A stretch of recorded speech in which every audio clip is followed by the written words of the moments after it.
Well, I'm from Namakwaland. English is not my language, but I will try my best. A big part is ensuring that pastoralist women have a seat at the table in decision making, supporting the creation of women strengthens their voice, aiming for more female representation.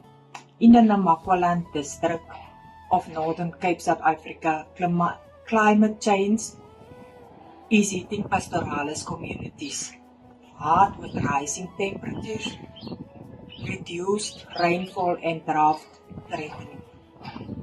Grazing lands and water supplies women bear greater burdens and remain vulnerable, like the Growing Greener project are starting the support women-led adoption efforts.